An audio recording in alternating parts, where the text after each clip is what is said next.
So I really wanted to be like, okay, I'm an open book. I want to be a sponge. And I really want to talk to people and make questions and not assume their answers. I paint and I could paint any other thing, but I choose to paint at the moment. I'm choosing to paint them. So I feel like there's like these huge invisible walls between Zambujal people and Lisbon. But it's still Lisbon. But Welcome to EM CONVERSA, a podcast of the curatorial art and research collective Mais Um Mais Um. Today's episode is part of the Play the Ground conversations, where we try to dive deeper in the experiences of the artists who took part in our 2024 summer residency program. In episode 7, we are talking with SOFIA SEIDI about her open approach to go into the residency. We reflect on topics like systemic racism and post-colonialism and get to know inspiring people from Zambujal, whose stories she will bring into life through her paintings. But before I go too far into it, it's probably best to hear from herself. so, okay, my name is SOFIA SEIDI and I'm a visual artist. I'm from Portugal, Madeira Island, but I'm currently based in Hamburg, Germany, because I'm pursuing my master's on HFPK. In Hamburg under the class of Ashkamal Kalum. And yeah, what I'm doing right now, I'm actually basically working on paintings for the residence and for the exhibition that's probably going to happen in February. Okay, nice. So how did you, like, first of all, maybe I can ask you, how did you find out about the residency? And do you have some connections to Lisbon, or why did you decide to come here this summer?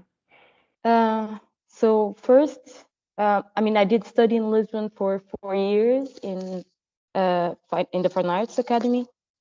So yeah, I'm very well acquainted with Lisbon, and I always say Lisbon has my heart. So I always try to keep like exhibiting there, and I have really good friends there. My best friends are living there still.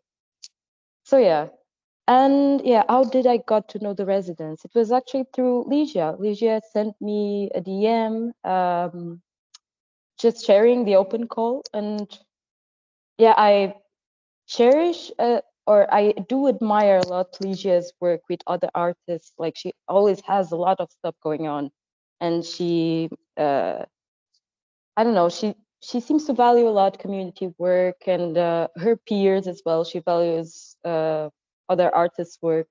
I actually remember once like encountering her, and we worked once together on an exhibition. I remember her saying something like that she was still like watching what I was doing, and I don't know, I thought it was very nice. So I do think that she's always like watching us around her and her peers, and I really admire that. And then I saw what was the open call about, and I don't know, I guess I was primarily interested because of my personal identity crisis as a mixed race woman. So I was born in Madeira, but my father is from Guinea-Bissau and my mother is from Madeira. And I grew up mostly with white people from the island. And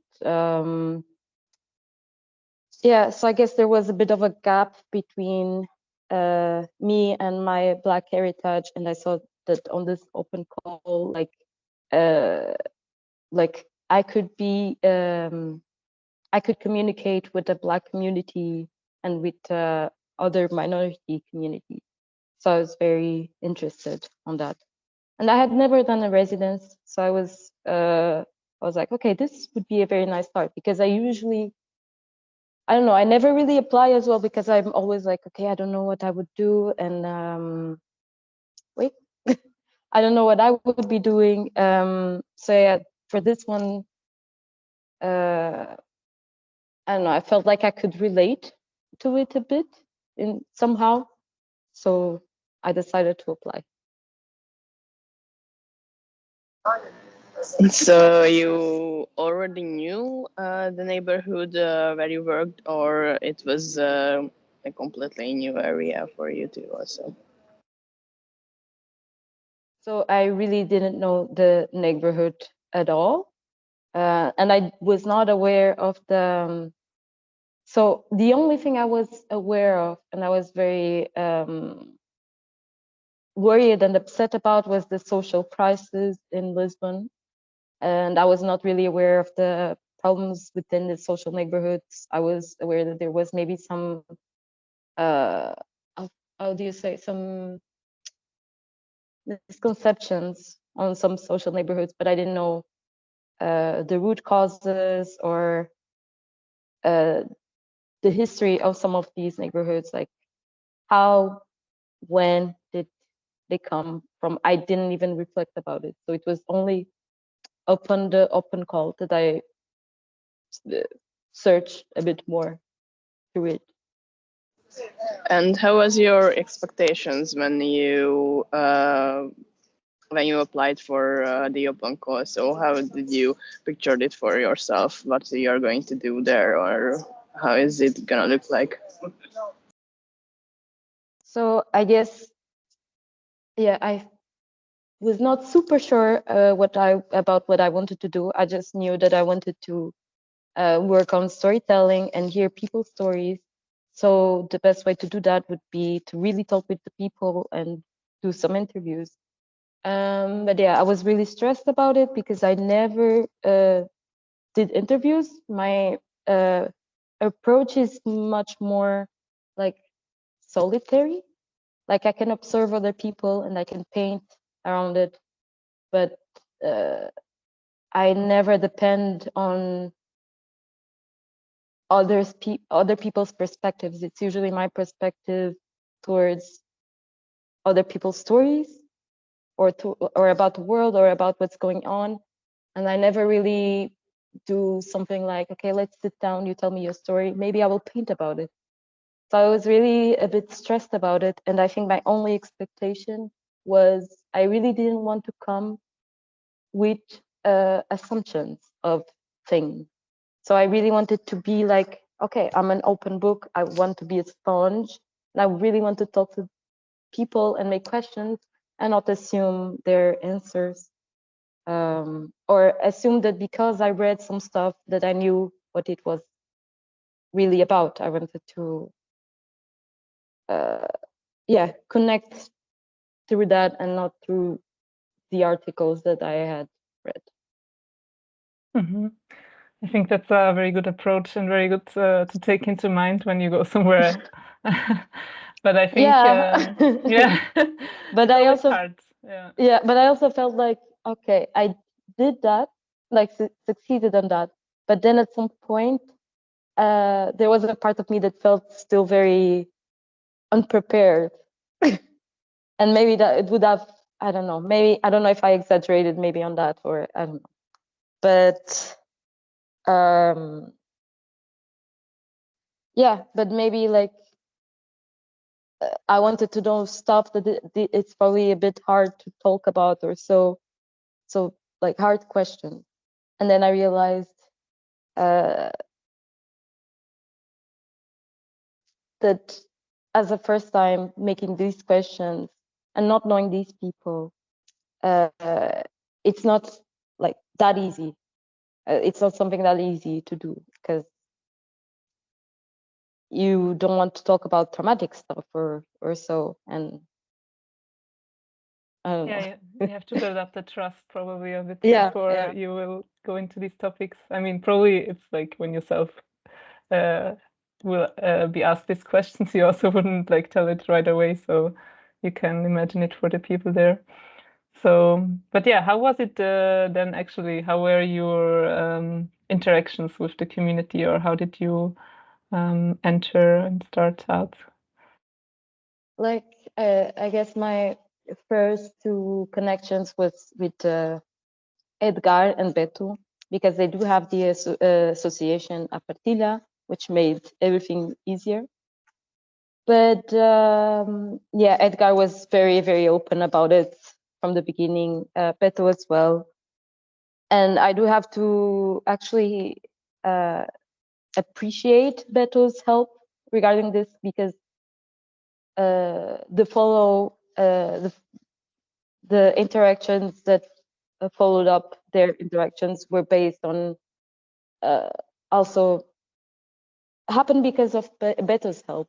Like, he basically guided me through the neighborhood, and I was with him, and people really trust Beto. Everyone knew Beto. Everyone loved him in the neighborhood. So it was really easy to approach people with him. And because I got along with him, people saw that, and they were also like, okay, she's with Beto. I'm talking with Beto, so I can talk with her as well. So that made the process a bit more easy. I think that's very important. I met Fonte too, and he also is like always so warm and takes you around and will do everything that he has.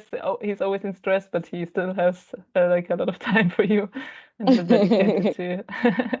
No, he was always like, yeah, like, we can do this. Let's go do that. Okay, it's late. You have to go, but tomorrow you can be here. Like, he was always very approachable. And something that I really found very curious is that everything can be solved through a phone call on the neighborhood. Like, I don't know, like I could be like, can I just go there now? Like, yeah, come on, Sophia, come meet me there. And I don't know, like, there's not so much emails or so. Like, it's really this direct interaction. Yeah, that's really different than how we are used to work in other, like in our normal life, we always have to write emails and ask before, like for a meeting and arrange things, but there it works a bit differently. Maybe also sometimes slower, sometimes faster. It depends, But yeah. So you were with Peter, that's really nice. What was your impression of the neighborhood? How did you perceive like the streets and I don't know, also the people there, and how was your So I don't know, like, I come from Madeira Island, and it reminded me a lot of where I come from, actually, which is like it's just a smaller place where people just know everyone. They all meet on this one spot or two spots, and there's this smaller inner circles, but still everyone knows everyone. So yeah, it reminded me a lot of Madeira, even though it's more like it's a Black community, but it's still like this hands-on type of people, I guess. And this warm that I also saw it would see a lot in my island. Was there like a specific, or were there some, I don't know, specific points that you then wanted to develop further into your paintings, or do you want to talk maybe about your process about, or yeah, also like, I don't know, stories that you heard or that you can share with us? So yeah, so I met Juvenal and wait, I will have to check the name. Armendina, yeah, it's a very unusual name. I met Juvenal and Armendina, and it was Beto was actually coming from the hospital because he was helping Juvenal out, and it's something that he would do a lot, like go with him to the care center or to the hospital, figure out their pills, because Juvenal is already 86-year-old. And they invited me to go to their place, and I just remember seeing Armendina taking care of so many children. And I don't know how old is Armendina, but she's close to Juvenal's age, which is 86. And it was so many children. I don't remember how many, but she seemed tired, but somehow like she was complaining about some stuff, and Beto was like, I don't know what is this kid doing here. like he has his parents at home, but the kids would just come to Armendina because I don't know. It was the point where they would see each other. It was a point where they all could play, and Armendina could be tired, but she was still like taking care of them. So I don't know. That was very cute. And then I remember trying to ask them why they were coming to the neighborhood, like after some time talking, and they resisted a bit talking about it, and they would always like tell other small stories which were funny. And at some point, Beto looked at me and he said, "Well, you know, they have a certain age. These are subjects that they probably also avoid." And then he like, I don't know, Beto would always crack jokes to them, and I think, yeah, some subjects were very hard to talk about, and instead they would rather have a pinch of humor. So yeah, I guess yeah, maybe one of the things that I remember is them telling how Juvenal used to work at 9 years old at this prison, but he also did box, and he also worked at plantation. But they told me that with this, still with a very strong sense of humor, and it made me laugh as well.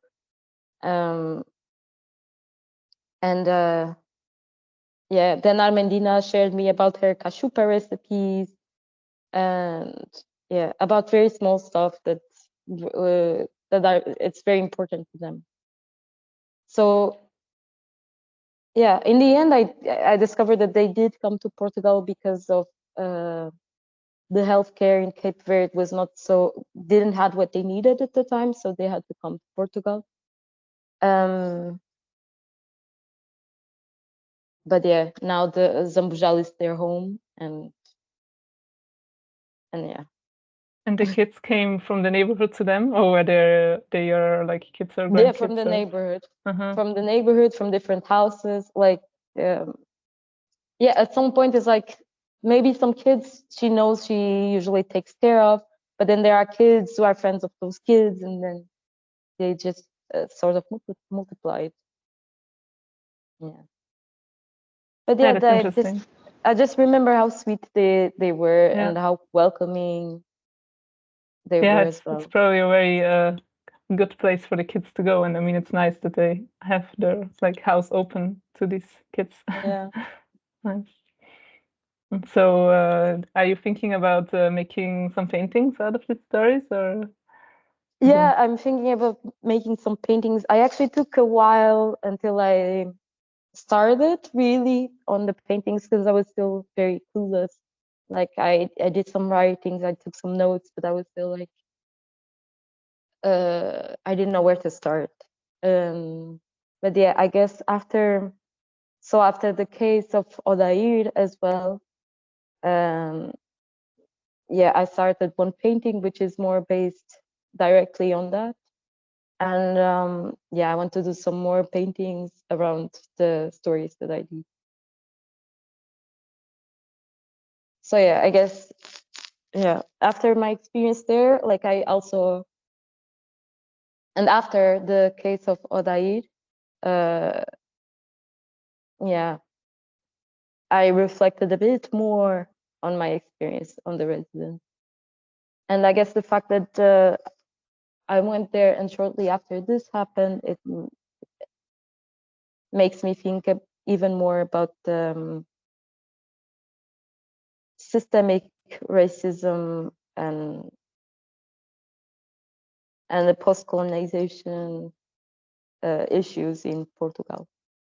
Yeah, of course. Yeah, I think we had the same experience because I was also new to like I got to know the neighborhood this summer too, and it was really warm and welcoming, and everyone was so nice. And then like, yeah, I mean, of course there are many like problems and things happening, but yeah, you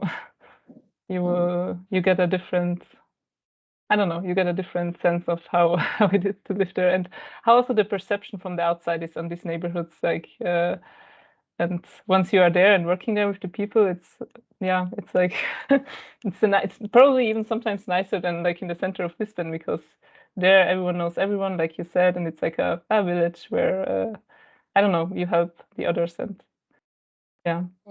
So I definitely would like to still work around my experience there. Probably I thought about redoing the interviews with the same people just to have more time with them, because I guess I only had 1 week, so it could have been different because I had 1 week and I didn't concentrate on this person or this person. I was just like, okay, I'm meeting this person, like and yeah, it was maybe I had a lot of quantity, but then it was really hard to keep track of it. And again, it was only 1 week because I couldn't do any more due to my job here in Hamburg. So yeah, maybe it would be nice to revisit the interviews with the people as well. Since I saw just your motivational letter and your portfolio, I saw that you already had some kind of ideas and some very settled approach to this theme you were working on when you arrived to the neighborhood.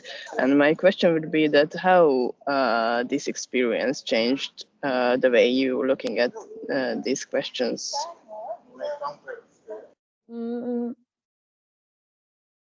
So I guess that's the thing. I had my ideas prior, and from my own experience as well. And I also studied cultural heritage and museology, and we touched a lot on the points of colonization, but I really didn't want to be influenced by that. So that's why I really wanted to go with this blank canvas there. But I guess the way it changed, it would be really like,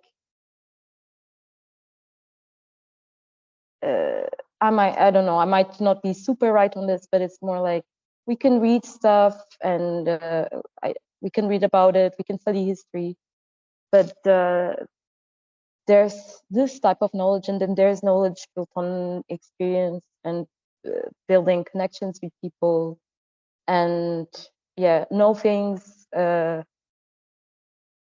from a first row perspective. So I'm really grateful I had the opportunity to do that. And to build knowledge as well through empathy, I'd say. Yeah. I don't know if this answers the question. Yeah, for sure. And I just I was thinking about that how that telling stories is a really good way to experience what kind of connection exists between the individual and the society he or she living in. And yeah, it's really strange that you, through telling stories and to personal history, you can just see the micro scale of the world we are living in.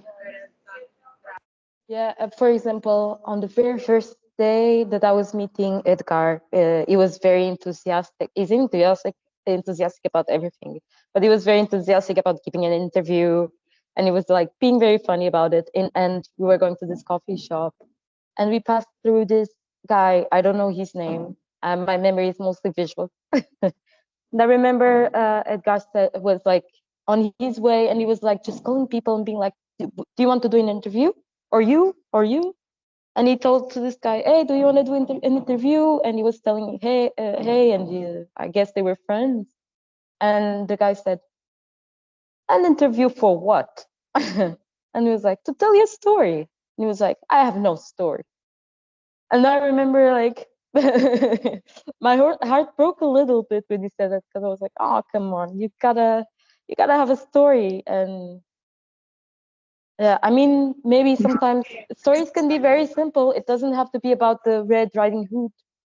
I think it's really nice if we don't forget our story, if we don't forget where we come from, or I don't know. Yeah, Just, I also think sometimes, like, I don't know, just everyday stories that show how you live and how I don't know, how your day is, or even it's like a story that tells like kind of what you do and who you are, probably also. But yeah, even that. But okay, so I mean, I also wanted to ask you if you, like you said, like your initial expectations was also to go there with like this no like blank canvas, and you have you're like open to hear the stories, but don't want to push like yourself into them telling something. So how was it there? Was it like challenging, or like was it more that you tried to do it with like jokes and I mean obviously through Beto and through the people, but how was the experience? What would you do maybe differently, or what was the challenge? so I guess with some people that I had more time, I would try to make more questions, but then I would also like try to be more playful, and because that's also my personality, but also because people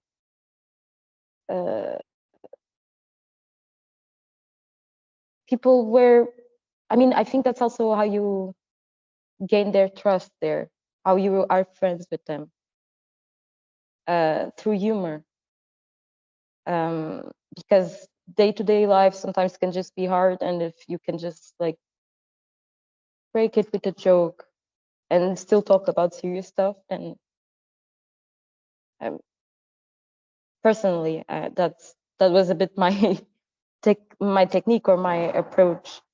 But maybe with some people, especially elder people, maybe it was a bit harder to talk about harder subjects, and especially people that really came from Africa or so long ago. Like I got to know people that came from other parts of Portugal, were very open about it. Who some were maybe complaining a bit about some parts of the neighborhood and how they miss their home, and but maybe some people went through some harder stuff, and that was a bit more hard to talk about. And I guess to maybe talk a bit more about that, I would just need more time with these people. So maybe for next time, I would just select fewer people and delve deeper, and in case they feel like it as well. Of course.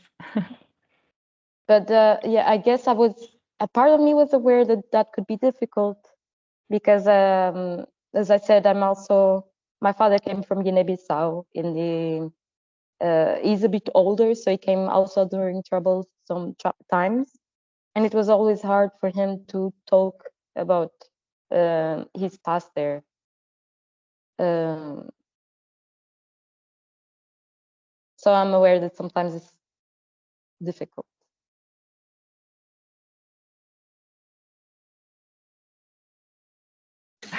Yeah, of course.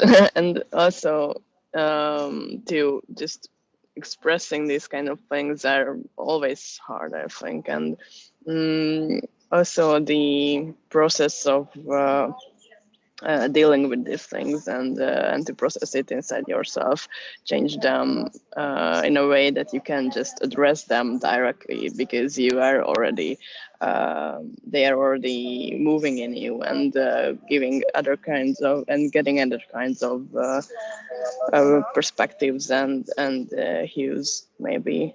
And yeah, humor can be also a context or a frame that you can just put them into and deal with them in a daily life. Yeah, I met really lots of people who came from Africa who were still the most, like, passed through really hard times, but were still like the most positive people. And I guess like it also stems from that.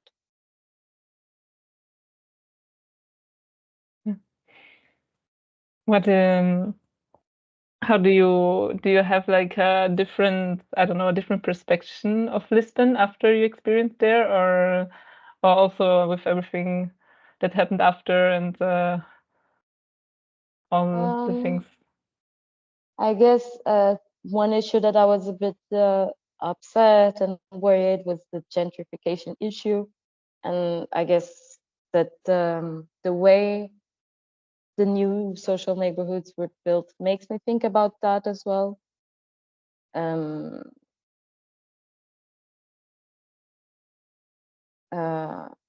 Yeah, there's that, and I guess let me think. Can you repeat the question? Also, I mean, in a sense of a great, like, not maybe focusing, I mean, maybe the center of Lisbon is quite, yeah, of course, it has its own, like, things, but then also, like, the greater Lisbon, I don't know if it, like, expanded your view on what is still Lisbon, who is part of it, and, like, I don't know, it's a bit... More or less, like, I guess,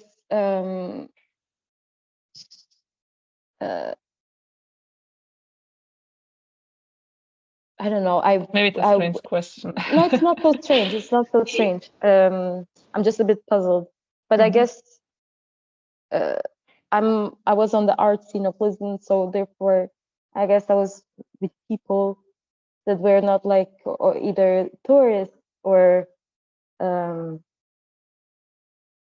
don't know. Sometimes really people who came there to study and who had more left ideals. I also got to know other minorities whilst in Lisbon and other. I guess I never thought about it actively, but there's the Margem Sul, for example. So I was always aware that there's the center of Lisbon, the very center that's very touristic, very polished. But Lisbon is way more than that. But I don't know, it also made me think that actually Zambujal is not that far from the center of Lisbon. And somehow I feel like Zambujal can be very alienated. And some people are very aware of that. So I feel like there's like these huge invisible walls between Zambujal people and Lisbon. But it's still Lisbon. But yeah, it's true. so I think there's some really some deep-rooted issues of like maybe the people also don't feel like they can really trust some people outside of the neighborhood, and people outside of the neighborhood are also very suspicious of the people there. So I would say that my perception is that there's still like this high wall and this huge separation. So maybe in the future, I would love to see less separation, or maybe a bridge between this gap.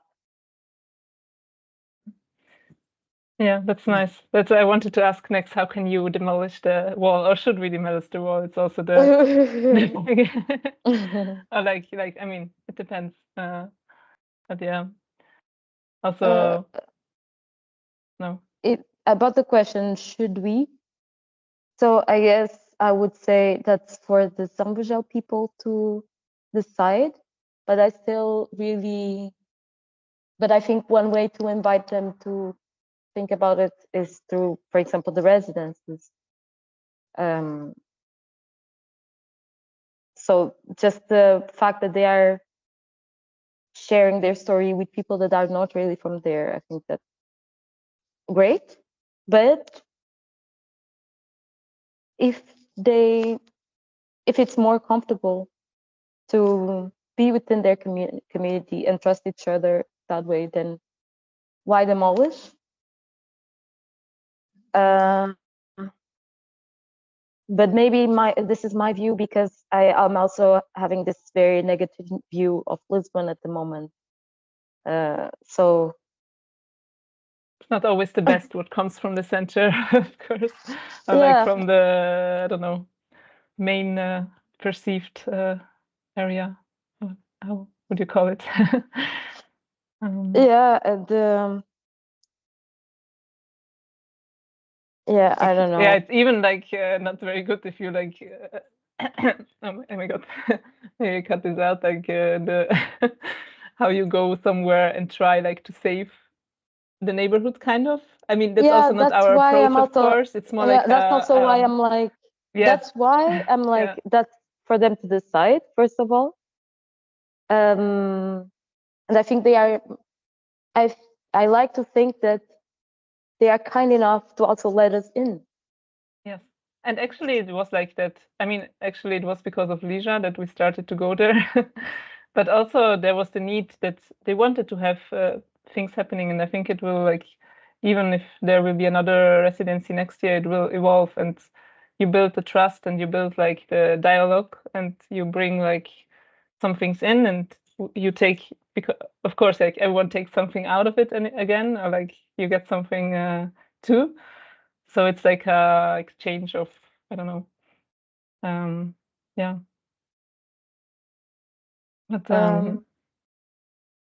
But yeah, I'm also questioning that a lot. But I guess there's lots of associations on Zambujal. I think they are to decide best. Even like I don't feel like I'm on a roll for that, because I'm also not from there. I lived there for like in Lisbon for a while. And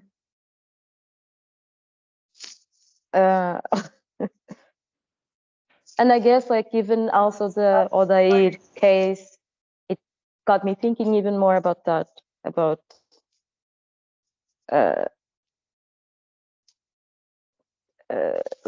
given how history has been written, do people on this side have to be the ones demolishing the walls? Like maybe people on the other side have to see history as well a bit differently. Yeah. That's nice. Yeah, I mean, probably we should talk to the people. We will talk to the people, not just to you. I mean, it's a perspective of you going there, and I mean, of course, you are also just a foreigner there, like, or I don't know, someone that comes and will spend a small amount of time. But yeah. But okay, I guess my final answer is mostly like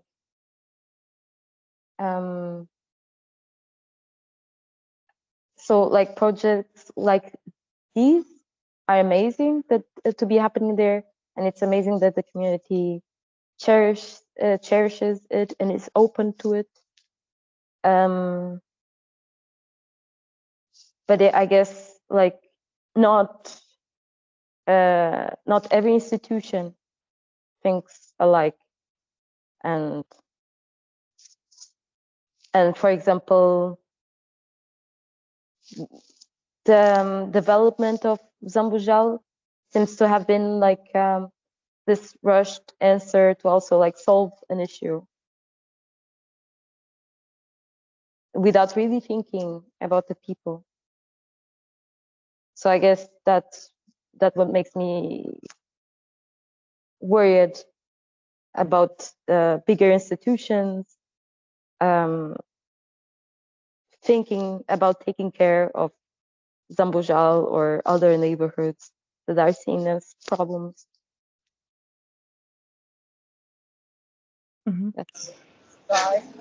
Yeah, and you already mentioned that that you felt that these people are also alienated from the place where they are living in, and maybe that this can be a shared characteristic between Zambujal and Lisbon, because for this short time I'm living here, I also felt that this place is somehow alienated from itself a little bit, and maybe just it's hard to institutionalize a question like this before understanding it better by ourselves and understanding how we connect to the place where we are living in.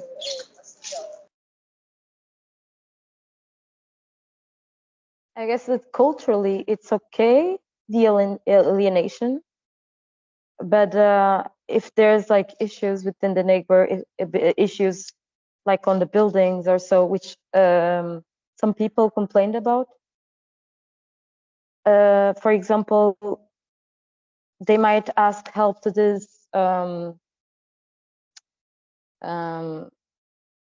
I don't know how to say it in English. For example, they might ask help to this junta de freguesia, to this assembly, and they might say, no, you can't ask help here, we can't help you, you have to ask there. Or no, now you can't ask here, you have to ask them.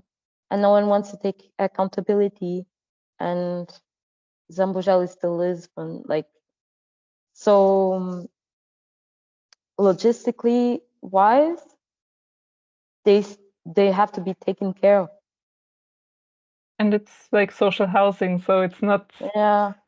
I mean, it would be nice if it would be really social and like people would take. I don't know, like the voices would be heard and not just they are there and that's the problem is solved. But like even like improving the conditions of living and I mean, I don't know how it is there, but probably it's not always, as you said, there are probably some problems, and I don't know how you address it, or like maybe also like usually it's also a matter of you don't have the means where to go or how to do it or who to ask, and it's very bureaucratic, I would say, so that doesn't help. But so I don't know, do you like, I mean, you already talked a bit about it, but that you want to go there again and talk more to the people. But I would just ask again how you would go there and what how you would go there and what you would do, or how would you evolve this artwork or this project of yours that I guess for now I want to keep painting for the next few months, and somewhere next year I would for sure contact Beto again, annoy him, and put me in contact with some of the people I talked previously to talk again. show your results, probably. Yeah, actually that would be interesting as well. Yeah. Yeah. Okay, so I mean, I don't know, maybe we can like slowly go to an end, and I don't know if you have still a question, Sophie? I don't know. Okay, so maybe go ahead. No, say it.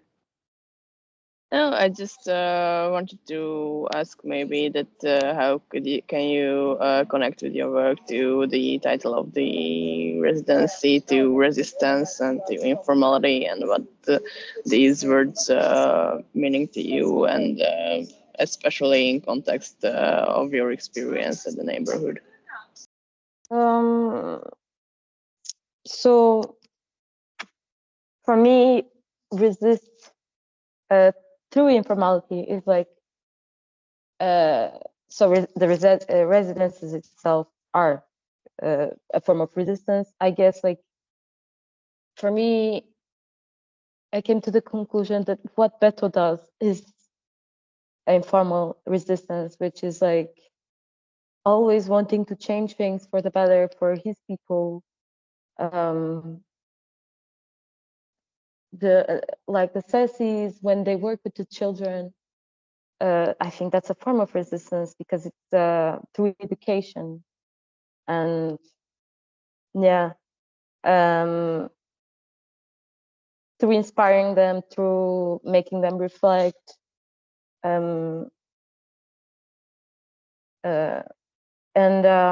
As for me, I'd say like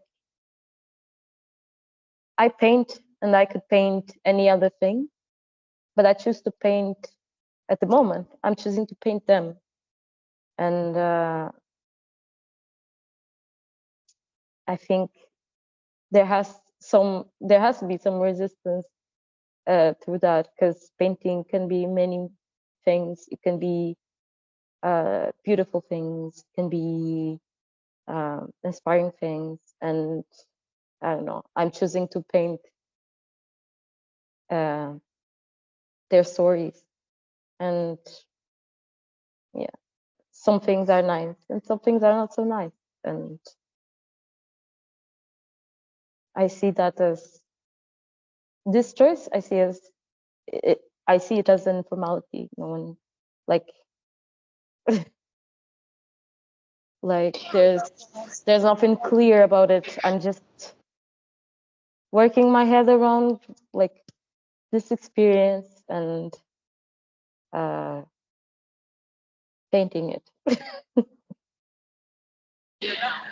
Also, I think art is a very good form to just to reconnect to yourself and to the people themselves. And by this reconnection, you can just realize that you are an individual, but in the context of a bigger society. And as people together, we have the chance to say no to certain things and to ask for a change if our community needs a change. I don't know if you would agree with me on that.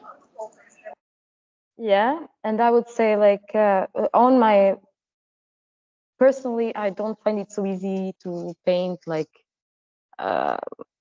directly issues that are external to me, or not paint personal experiences. So I usually paint from a very close view. So my experiences, maybe my friends' experiences, my family's experiences, and now I'm like, okay, this is a problem with like a bigger problem somehow. So for me, that's challenging, but I'm choosing to do it. And yeah, informal resistance is I'd say it's a daily choice. Resistance can be like a one-time act. It can be like, I'm going to the streets and I'm going to fight. And then informal resistance is just as important, which is like choosing every day towards something better for your community, or when it comes to painting, choosing to give voice to people, or even to yourself. Like I'm choosing to paint it, and I'm like thinking more and more about it, because it's in front of me and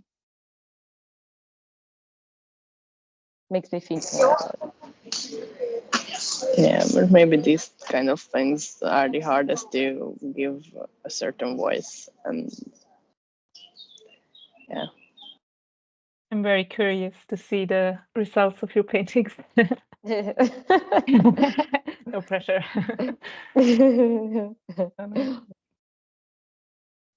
I'm also curious to see. But yeah, I will send you guys as soon as I have some stuff.